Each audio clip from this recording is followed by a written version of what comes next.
a todos.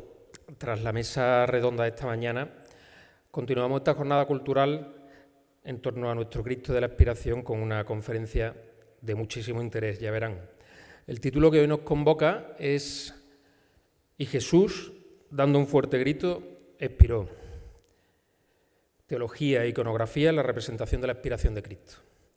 Una reflexión que sin duda nos va a ayudar a profundizar desde la fe y desde el arte, de nuevo, como esta mañana, en el misterio que encierra la representación de este momento supremo, trascendental, como hablábamos hoy. Para ello contamos con un ponente de excepción, don Antonio Rodríguez Fabío, que entre otras muchísimas cosas que podría contar, es delegado diocesano de Patrimonio Cultural de la Archidiócesis de Sevilla, académico de la Real Academia de Bellas Artes de Santa Isabel de Hungría y profesor en la Facultad de Teología San Isidoro de Sevilla. Es también director espiritual del Seminario Metropolitano de Sevilla y también es arquitecto. Antonio, claro, defectos que tenemos unos cuantos, defectos que abunda mucho. Antonio, como veis, con ese perfil tan diverso, aúna efectivamente en su persona la doble vocación de arquitecto y de sacerdote.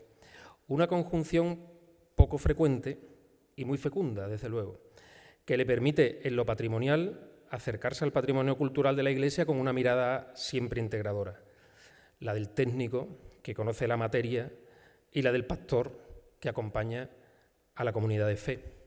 Y en lo pastoral también acercarse a cualquier situación de la que tiene que gestionar con una mirada siempre predispuesta a encontrar la belleza en las cosas, en las personas, y a que esa belleza sea un camino hacia Dios.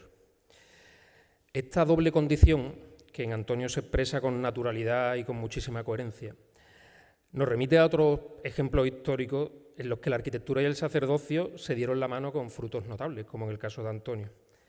Recordemos, por ejemplo, al gran Guarino Guarini, teólogo y arquitecto del barroco piamontés, que concebía obras muy complejas, de mucha complejidad en su geometría, en las que la luz y el espacio se ponían siempre al servicio de una dimensión espiritual, ¿no?, de la liturgia y de la espiritualidad.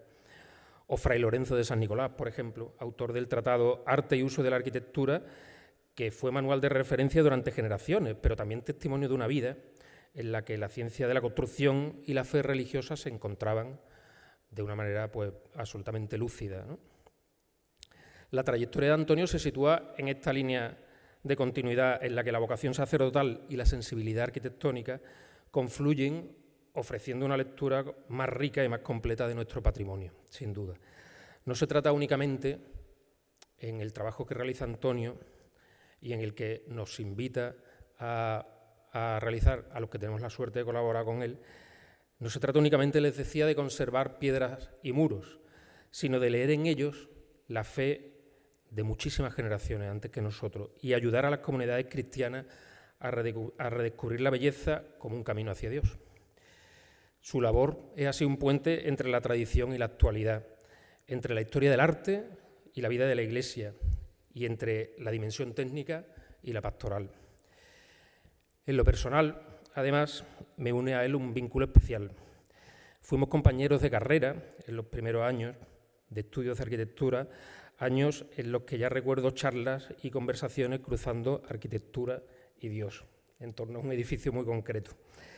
Y en los últimos años, como les decía, tengo la inmensa suerte de trabajar y colaborar con él en proyectos de restauración. Sé bien, por tanto, de su rigor, de su pasión por el patrimonio y de su capacidad de comunicar con muchísima claridad lo más profundo. Así que para mí es un honor darle la palabra hoy y presentarle a don Antonio Rodríguez Fabío, a quien agradecemos muchísimo su presencia hoy entre nosotros. Muchas gracias, Antonio.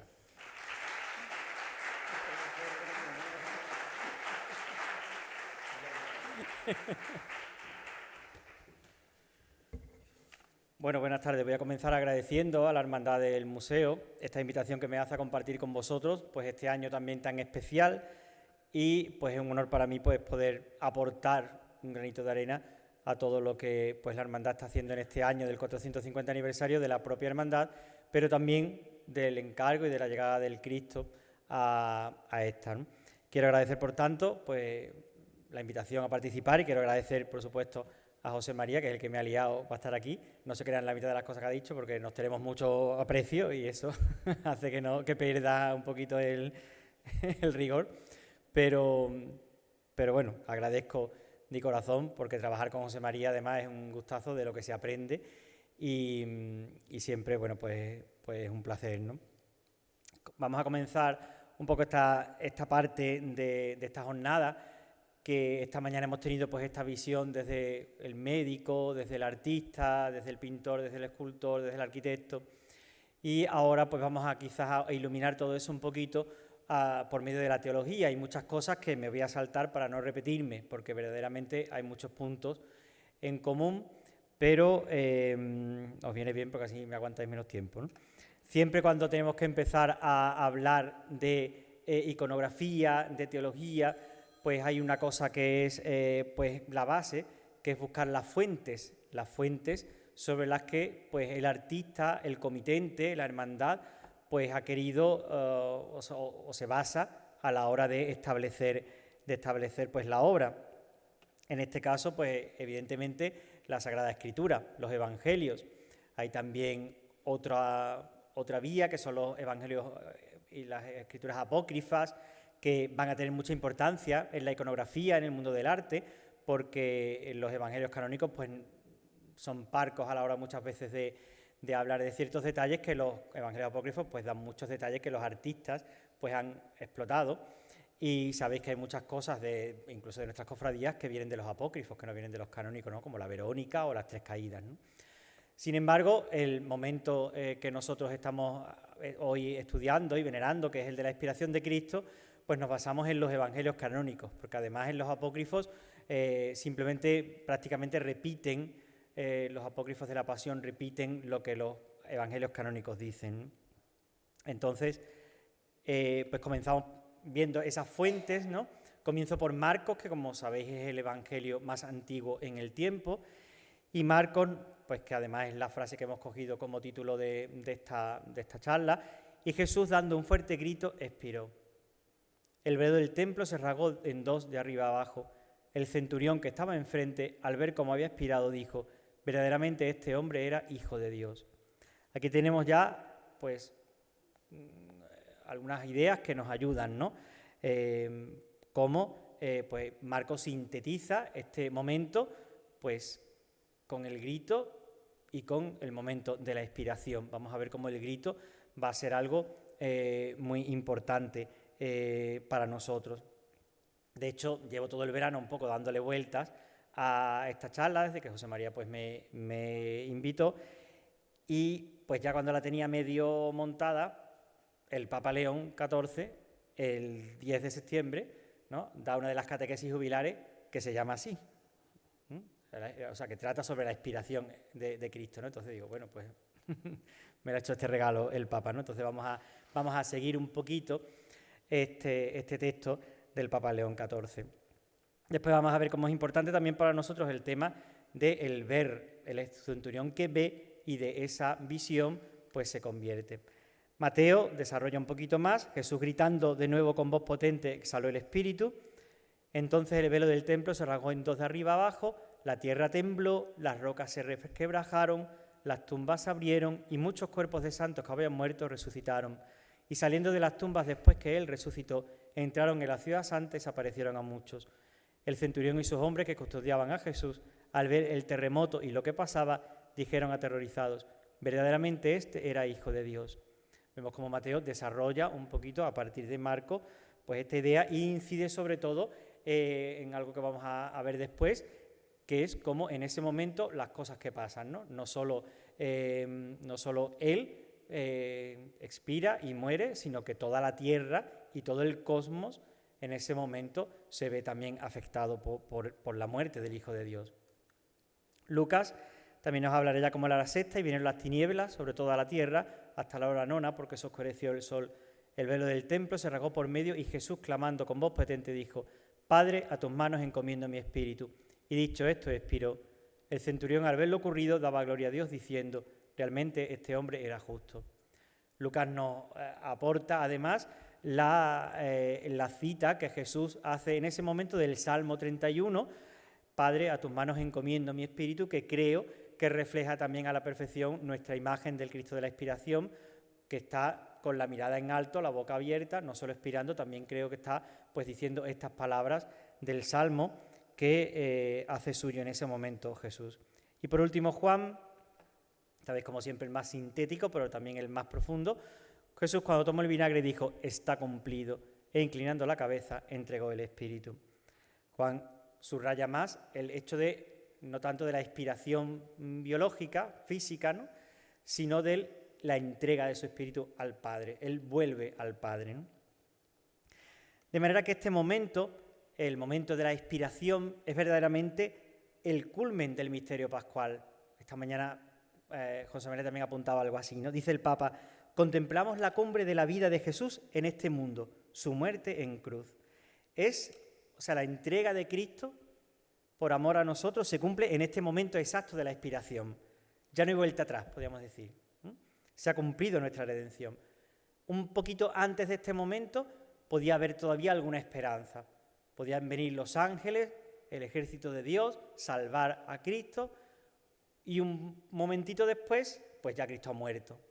Este es el momento verdaderamente decisivo de la historia de la humanidad, no solo de la vida de Cristo, sino de la historia de la humanidad. Este es el punto central, el punto culminante.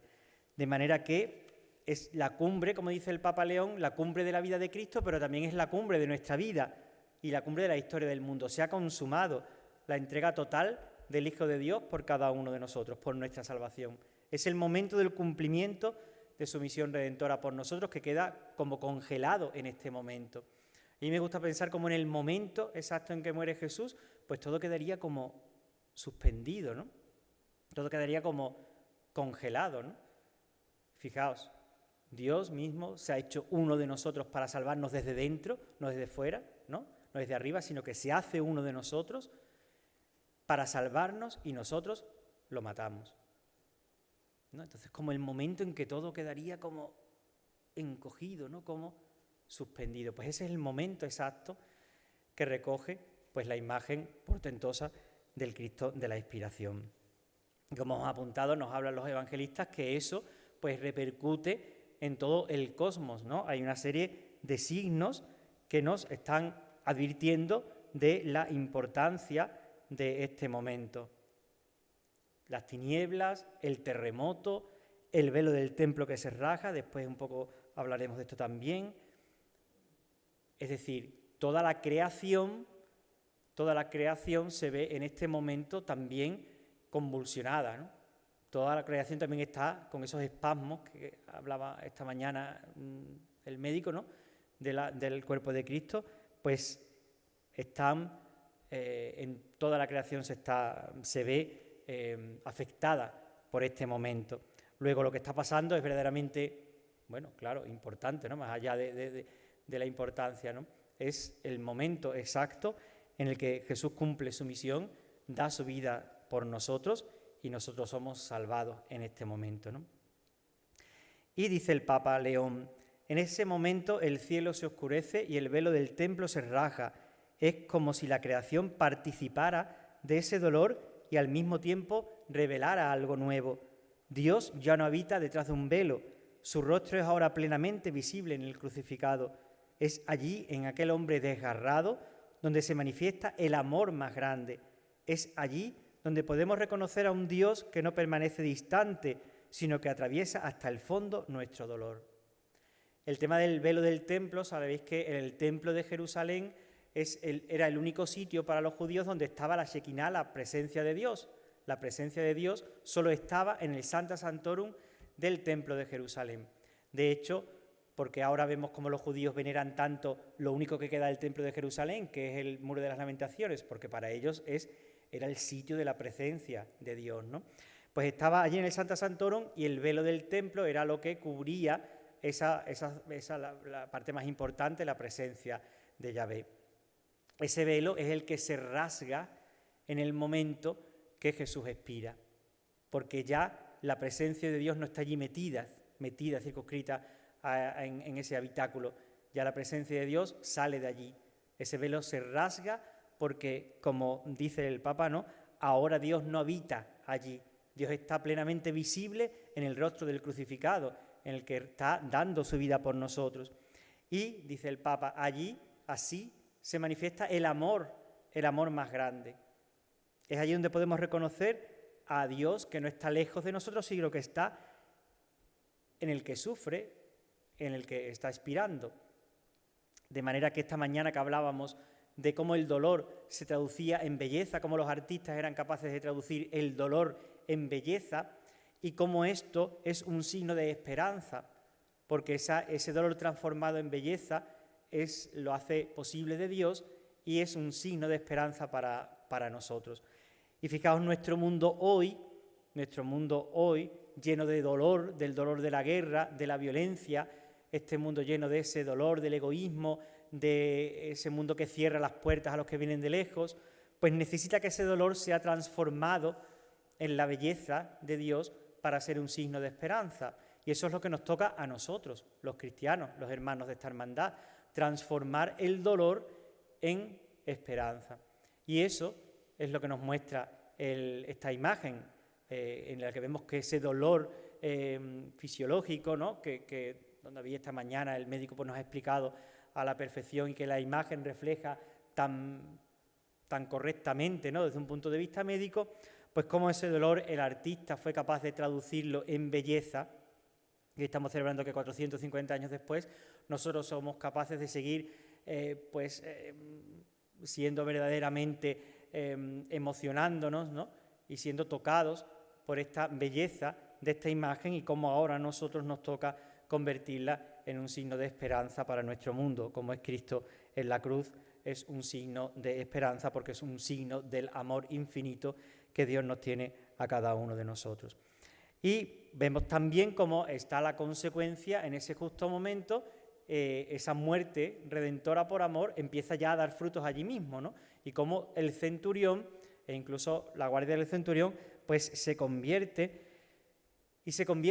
al ver cómo muere el Hijo de Dios.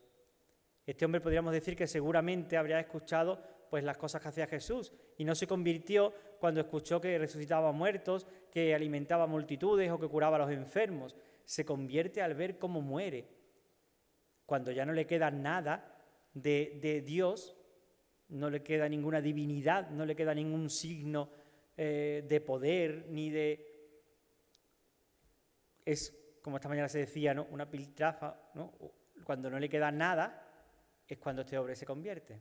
Es cuando descubre a Dios en Cristo, no en el Cristo poderoso, sino en el Cristo que está muriendo, herido, llagado, etcétera, ¿no? Ahí es como se convierte, cuando se convierte.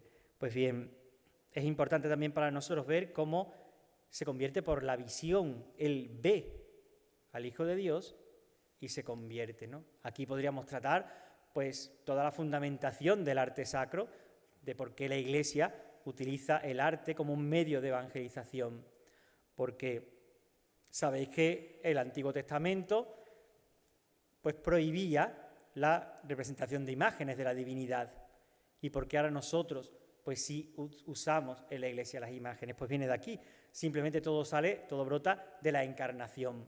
Dirá San Juan en su prólogo, Juan 1,14, el Verbo se hizo carne y habitó entre nosotros, y nosotros vimos su gloria, dice San Juan, vimos su gloria. Es decir, el Dios invisible, dirá San Pablo en Colosenses 1,15, el Dios invisible se ha vuelto visible en Cristo. Y si es visible, es representable. Y entonces, pues nace el arte cristiano, ¿no? Pero lo importante es ver que esto no es algo de los primeros siglos o de algo, sino que hoy estamos llamados también a mostrar al Señor de la Expiración para que los demás lo vean y al verlo también puedan sentir su corazón movido y se conviertan. O sea, hoy sigue siendo válido estas premisas y esta fundamentación del arte, ¿no? El que vea al Señor de la Expiración, pues verdaderamente es una imagen que nos deja indiferentes, ¿no? Porque es una imagen que mueve por dentro, y eso al final está ahí para movernos a nosotros el corazón. No solo a los que no creen, sino también a nosotros que lo vemos todos los días y que nos hemos acostumbrado quizás a verlo, pero tenemos que verlo siempre con ojos nuevos para ver nuestro corazón tocado y convertido, como le pasa al centurión. Y diría el Papa León XIV, el centurión, un pagano, entiende perfectamente esto, no porque haya escuchado un discurso, sino porque vio morir a Jesús de este modo. Por eso dice, el grito que da Jesús en la cruz, la conversión del centurión es el fruto de un grito que no se dispersó en el viento, sino que tocó un corazón. Un grito que tocó un corazón. Es el grito de Cristo en la cruz que hoy, viendo esta imagen, nos tiene que seguir tocando el corazón. Es, por supuesto, por lo que hemos dicho, un momento no solo de un fuerte impacto dramático, sino también pues, estético, plástico, ¿no? Las tinieblas, todas esas cosas, ¿no? Que los artistas van a saber aprovechar para plasmar pues, con su intensidad y con su importancia. Yo quería destacar hoy solo 3 imágenes de la archidiócesis. Hay una lista más o menos completita de imágenes que representan el momento de la expiración, pero yo quiero fijarme hoy en 3 imágenes destacadas. No las voy a decir en orden cronológico porque al final voy a dejar el Cristo de la Expiración, que es el primero, es el más antiguo, es la representación de esta iconografía, al menos que conozcamos en nuestra archidiócesis. El primero que traigo es el magnífico Cristo de la Expiración de Écija, de Pedro Roldán, 1680, está en la iglesia de Santiago, en un no menos magnífico retablo con pinturas atribuidas, o del taller de Pedro de Campaña, y la iglesia de Santiago de Écija, no sé si la conocen, pero si no, es una barbaridad. Y pues este Cristo también es magnífico, es una de las mejores obras de la ingeniería procesional de la diócesis, de la provincia, una obra de Pedro Roldán también llena de unción y de una espiritualidad muy fuerte. Ahí le vemos completo. La segunda obra de la diócesis destacada de esta iconografía es, por supuesto, el Cristo de la Expiración de la Hermandad del Cachorro, de Francisco Antonio Ruiz Gijón, solo 2 años después que el que Roldán hace para Écija, de 1682. Una imagen también con muchísima fuerza, una imagen que transmite también mucho, muchas cosas de las que hemos estado hablando esta mañana, y que, pues, una imagen también muy ascensional, ¿no? Se habla de, muchas veces, como él está muriendo, pero está a la vez también resucitando, ¿no? Porque Ruiz Gijón lo concibe con esa ascensionalidad fuerte, bueno, pues que le confiere esa importancia, ¿no? Esta foto me sirve para unir las 2 imágenes, ¿no? Creo que es el Santo Entierro más, ¿no? Que el cachorro pues pasó por la capilla de la Hermandad del Museo y, pues por supuesto, nos detenemos en el Santísimo Cristo de la Expiración de la Hermandad del Museo, Marcos Cabrera, lo sabéis, 1575, ¿no? Es la primera representación de esta iconografía a tamaño natural en la escultura de la Escuela Sevillana. Bueno, esta mañana hemos hablado hasta la saciedad de la composición manierista, de la serpentinata, del dibujo de Miguel Ángel del British Museum. Traigo también el cuadro, la pintura, la tabla que hay en Logroño, en Santa María de la Redonda, que copia también, que sigue de muy cerca el dibujo de Miguel Ángel, como también pues está ahí presente en la Conte de los Museos Vaticanos, que Miguel Ángel de alguna manera coge, veis el torso de la Conte en el dibujo, está ahí el cuadro, pero vamos, en el dibujo también, y cómo está de alguna manera también presente en el Señor de la Expiración, ¿no? Ya esta mañana hemos hablado, y ha hablado también el médico sobre todo, que ha sido muy interesante, cómo esto no es solo un recurso plástico del artista, como un capricho del artista para hacer la imagen así o de otra manera, sino que tiene también su justificación médica, ¿no? Y también teológica, por supuesto, ¿no? Yo estaba releyendo un libro que para los niños de los años 80 era como un mito, que era La Pasión de Cristo vista por un médico, de Antonio Hermosilla Molina, que lo hemos estado comentando también, y cómo, pues ahí leía yo cómo, pues, él expresaba y decía: la postura de la imagen ha sido para muchos discordante, cuando no inexplicable. Existen argumentos de la más severa y exacta interpretación médica del espasmo y contractura clónica de la muerte de un crucificado. Sigue la cita, pero con términos ya médicos, como esta mañana nos ha indicado David. Y bueno, pues traigo esta cita porque pues no es solo una licencia o algo que se hace solo con un objetivo plástico, ¿no? Sino que tiene un fondo médico, conociera o no conociera Marcos Cabrera, pero algo tendría que conocer, ¿no? Para hacer con esta perfección, pues representar el momento de la expiración de un crucificado, de alguien que está crucificado, ¿no? Pero también tiene pues una fundamentación y una fundamentación teológica, ¿no? Nos centramos sobre todo en el tema del grito, porque creo que el Cristo de la expiración, frente a los otros que hemos podido ver, representa justamente el momento del grito de Cristo, ¿no? Esta mañana habéis puesto una foto como en blanco y negro, con que se le ve la boca muy redonda, ¿no? Más que en esa foto quizás. Y creo que es el momento que representa el Cristo de la expiración, es ese grito del que hablan los evangelistas, ¿no? Del que Lucas especifica que es el grito y también el salmo, ¿no? Pero creo que es ese grito que incluso tiene una justificación, ¿no?, médica, como también nos decía esta mañana el médico no recuerdo, ¿no?, un espasmo, algo de las cuerdas vocales o algo que has comentado, ¿no?, y que tiene también pues su justificación médica, ¿no? Pues ese grito, que es creo que el momento que está representando el Cristo de la expiración del museo, como indica la mirada dirigida al Padre, hacia lo alto, la boca abierta, pero yo creo que en realidad pues es todo el cuerpo el que grita, esa serpentinata, que no es solo una licencia artística, sino que es todo el cuerpo el que está gritando. El cuerpo del Cristo de la expiración es un grito, todo él, ¿no? La postura del Cristo es un grito en sí. Esa serpentinata, de la que hemos estado hablando esta mañana en la mesa redonda, es un grito, el grito del Redentor, es la ofrenda de sí mismo que sale ahí, ¿no?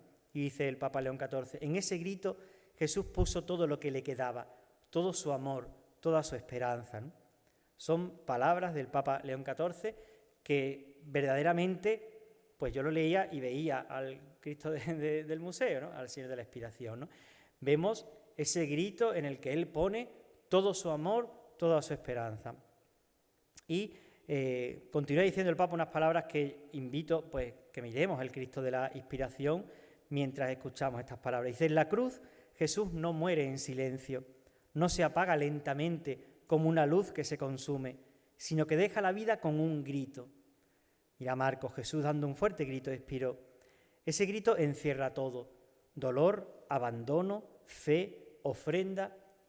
No es solo la voz de un cuerpo que cede, sino la última señal de una vida que se entrega. Por tanto, el Cristo de la expiración no es un símbolo de muerte, es paradójico. Alguien que está muriendo para nosotros es un símbolo de vida y por tanto de esperanza, porque la muerte por amor está dando fruto y da fruto de vida, da fruto de amor. Luego, es un símbolo no de muerte, sino de vida y de esperanza. Y continuará diciendo el Papa León XIV, también hay esto en el grito, una esperanza que no se resigna. Se grita cuando se cree que alguien todavía puede escuchar. Se grita no por desesperación, sino por deseo. Y dice, Jesús no gritó contra el Padre, sino hacia Él. Jesús no gritó contra el Padre, sino hacia Él. Y yo creo que eso está reflejado aquí, ¿no? No está contra el Padre, está dirigiéndose al Padre, está poniéndose una vez más, la última, en las manos del Padre. Incluso en el silencio estaba convencido de que el Padre estaba allí. Y así nos mostró que nuestra esperanza puede gritar incluso cuando todo parece perdido. Luego, es ese mensaje que tenemos que ser capaces de leer en esta imagen, porque el mundo necesita que nosotros le transmitamos este mensaje por medio del Señor. Cuando está el Cristo en la capilla o cuando salga el Cristo en procesión, es un mensaje de vida y de esperanza.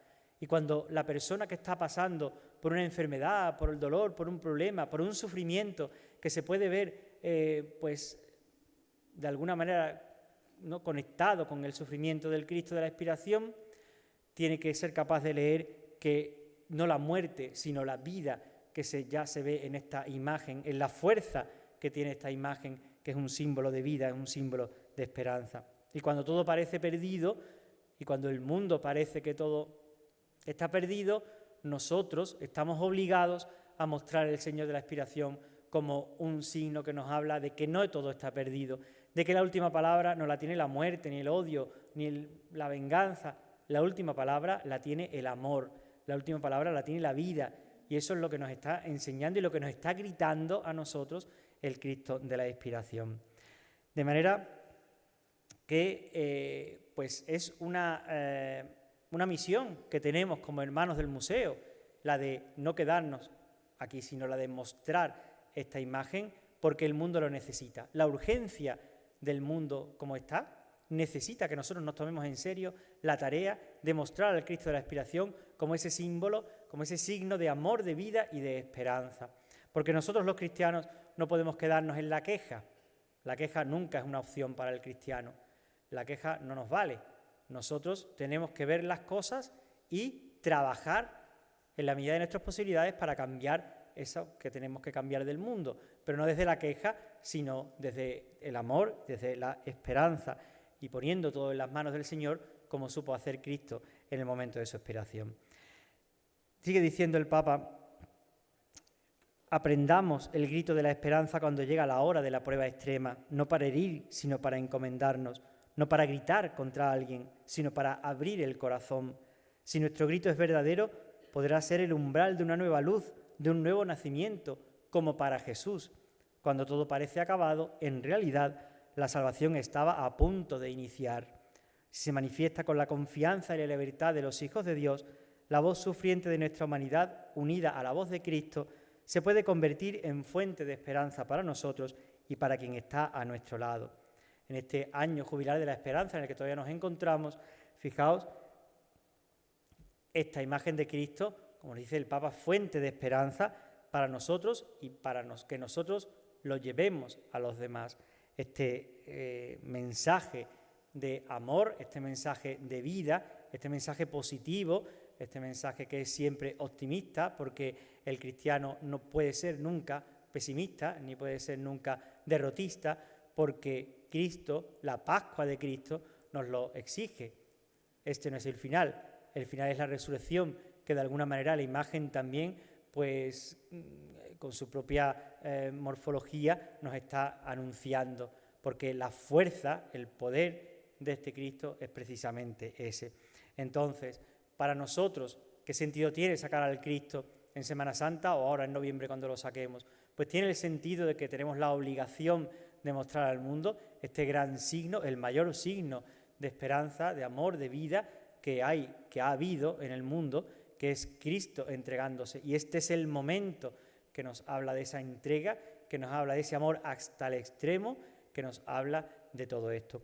Luego, es la tarea que tenemos, la apasionante, complicada, pero también apasionante tarea de que nosotros no nos guardemos para nosotros todo lo que el Señor nos regala, sino que lo compartamos. Para los hermanos del museo esta imagen es un regalo, pues bien, es para que lo compartamos y para que demos siempre el mensaje del cual nos habla el Cristo de la expiración. Me gustaría ahora que pudiéramos, son 35, que pudiéramos comentar algo o que pudiéramos iniciar un diálogo.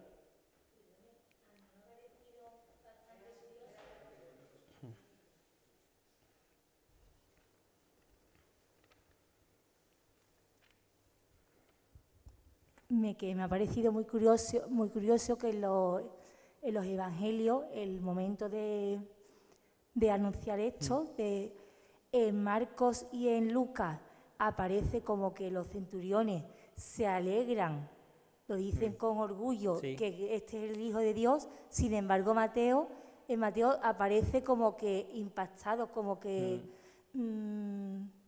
Sí, usa la palabra aterrorizado, ¿no? Claro, aterrorizado. Entonces me pareció que el yin y el yang, ¿no? Que va de blanco a Bueno, negro. porque yo creo que Mateo pone más, subraya más el tema pues de la sorpresa, ¿no? De frente al terremoto y al...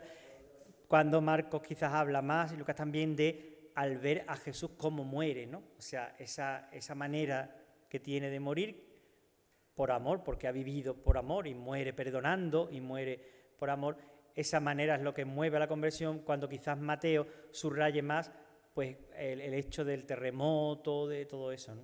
Y eso hace que... Pero al final tiene el mismo que es la conversión, ¿no?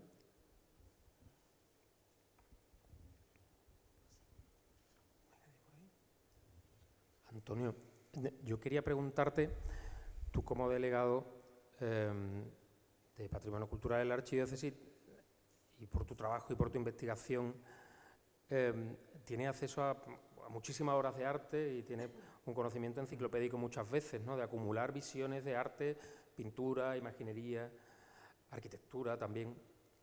Hay una cosa que siempre nos llama la atención, y esta mañana también hemos girado alrededor de eso, que es la valentía del gesto, ¿no? La valentía de, como decíamos esta mañana, de los hermanos que encargan el Cristo en 1575, pero la valentía de Marcos Cabrera de optar por una solución formal tan arriesgada. Yo echo eso mucho de menos hoy en el arte contemporáneo religioso, muchísimo, y muchas veces hablamos de eso también, y me gustaría como, si conoces ejemplos en todos esos accesos que tienes, donde haya, a lo largo de la historia, donde haya gestos tan valientes, ¿no? de un imaginero que decide coger el canon y experimentar con él, ¿no? Es cierto que aquel contexto histórico lo permitía y artístico, pero es que sigue sorprendiendo hoy en día, ¿no? La valentía. Claro, nosotros, como decíamos esta mañana, estamos acostumbrados a verlo, ¿no? Estamos acostumbrados, por supuesto, a verlo. Pero en su momento, estamos en el siglo XVI, ya a finales del siglo XVI, esto sería un bombazo, en el sentido de que esto es contemporáneo, ¿no? Arte contemporáneo total para ellos, ¿no? Para una mentalidad que está ahora mismo, que viene de otra cosa, ¿no? Y este gesto tan valiente, verdaderamente, por parte del autor y por parte también de los comitentes y de los hermanos, esos que han movido también su corazón, ¿no? Cuando escuchan un sermón sobre la expiración de Cristo, bueno, pues claro, es un gesto muy valiente, ¿no? Quizás hoy nos falte esa valentía, para asumir formas que muevan y que sorprendan y que muevan el corazón, ¿no? Y que toquen el corazón. Y no es fácil, pero es verdad que eso ha sido toda la historia del arte sacro, ¿no? Ha ido evolucionando porque ha habido también genios, ¿no? Y con un importante, que esto también yo creo que es la clave, ¿no? Con una idea muy clara que transmitir. No es la forma por la forma, lo hemos dicho, ¿no? No os voy a hacer un Cristo retorcido porque es el más original, sino que hay ahí todo un discurso y toda una teología, etcétera, ¿no? Que es lo que sustenta y lo que hace también que la imagen tenga sentido. Y quizás pues hayamos repetido esquemas, ¿no? Y nos falte quizás un poquito esa espiritualidad, algo más, ¿no? Que la imagen necesita para mover el corazón. Al final las imágenes pues tenemos que trascender, no nos podemos quedar en la imagen representa a Cristo y nosotros tenemos que llegar a Cristo por medio de la imagen, ¿no? Pero ese es el valor, eso no lo digo como cosa negativa, sino al contrario, ¿no? Como cosa positiva, es más fácil para nosotros, evidentemente, hacerlo así, ¿no? Buenas tardes. Aprovechando que hay aquí un teólogo y profesor de la Facultad de Teología, quería plantear una cuestión, y es si en un momento dado en la Capilla de la Expiración hubo un programa teológico e iconográfico. Me explico. Hasta finales del siglo XVIII en la capilla no había escultura nada más que el Cristo, quizá una Virgen. Lo demás eran lienzos.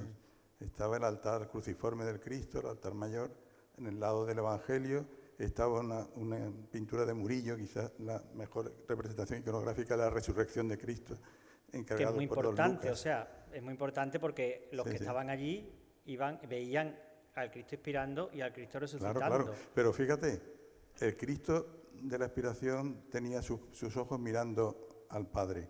Curiosamente, si te fijas en la imagen del resucitado de Murillo, el comitente, don Lucas Gómez González, que era alcalde escribano del rey, alcalde de la expiración, encargó probablemente un resucitado con los ojos mirando al Padre, igual que el Cristo. O sea que fíjate, está el Cristo, el resucitado, con la misma expresión. Al altar, en el altar opuesto, en el lado de la epístola, había una oración en el huerto, del pintor también manierista sevillano Francisco Varela, desgraciadamente, actualmente de paradero desconocido, pero la iconografía de la oración en el huerto en aquella época también muchas veces era Jesús mirando al Padre. O sea, Jesús se dirige al Padre diciéndole en la oración en el huerto, por favor, que pase de mí este cáliz, tal. Jesús expirando se dirige al Padre. Y Jesús resucitado también se dirige al Padre. O sea, esto es una cosa que pudo haber un programa iconográfico, los cofrades de la expiración. Pues sí, porque son tres momentos muy relacionados entre sí, son tres momentos de íntima comunión de Cristo con su Padre, y seguramente el que los pone no los pone porque voy a poner aquí esto, sino porque tiene una idea, ¿no?, que quiere que los hermanos y los que entren allí pues entiendan, y creo que es entendible, ¿no?, el discurso, ¿no?, desde el momento de aceptación, de duda, pero también de aceptación bueno, pues de su muerte en la oración del huerto, que es un momento, como digo, de íntima comunión con el Padre, el momento de la inspiración, que vuelve a ser un momento, como hemos visto también, y el momento de la resurrección, por el cual, pues digamos, Dios Padre, frente a los que lo han crucificado, la resurrección supone el refrendo de que verdaderamente era el Hijo de Dios, ¿no? Por eso ha resucitado. Entonces, está muy relacionado, claro. Antes se tenía también un poco eso, ¿no?, que no se colocaban las cosas por colocarlas, porque no estaban para adornar el espacio, sino que estaban para dar un mensaje, y un mensaje más o menos claro que la gente pudiera entenderla, y que sirviera también de apoyo al predicador, al que diera el sermón, para poder dirigirse a los fieles.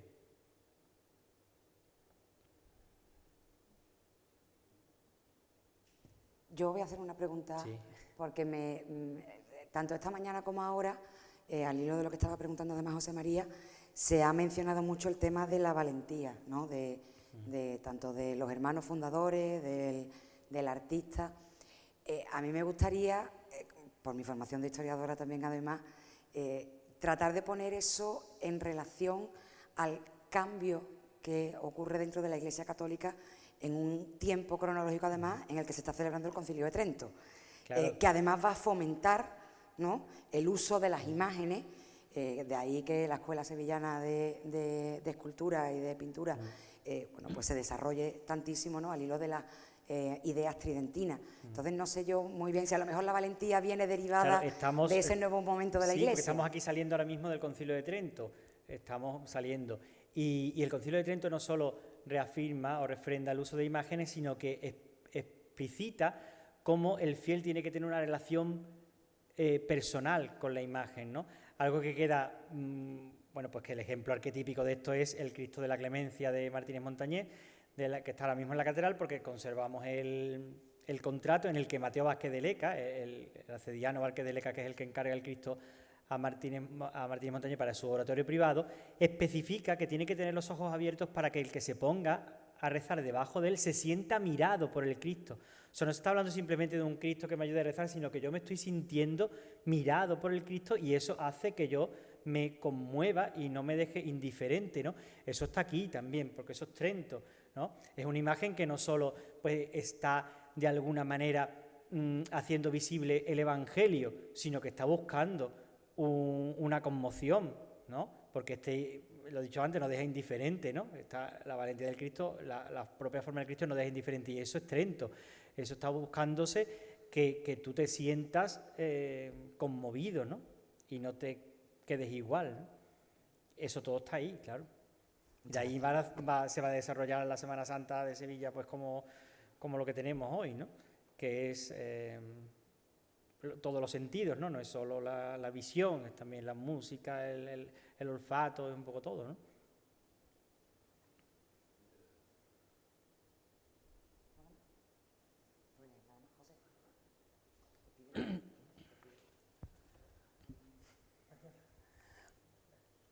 Pues si no tenemos ninguna pregunta más por aquí, que seguiríamos.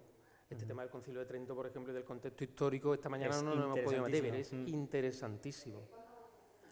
interesantísimo.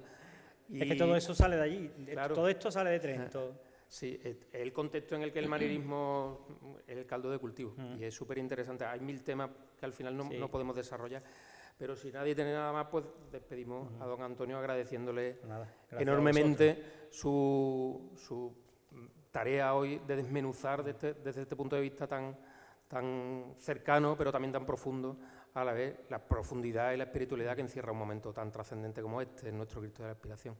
Muchísimas gracias, Antonio, por venir. Gracias.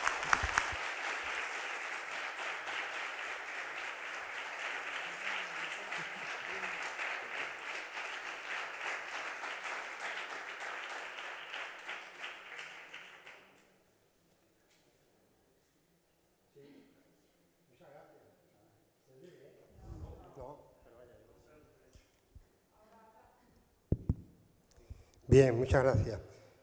Yo no es que me haya quedado con alguna pregunta, pero yo lo que sí pido es que al principio ha empezado a decirnos a los hermanos del museo que la imagen nos mueve y nosotros lo que pedimos, después de oírlo a usted, es que nos siga moviendo 450 años más al menos y que efectivamente nunca dejemos de morir al Cristo en la plaza del museo.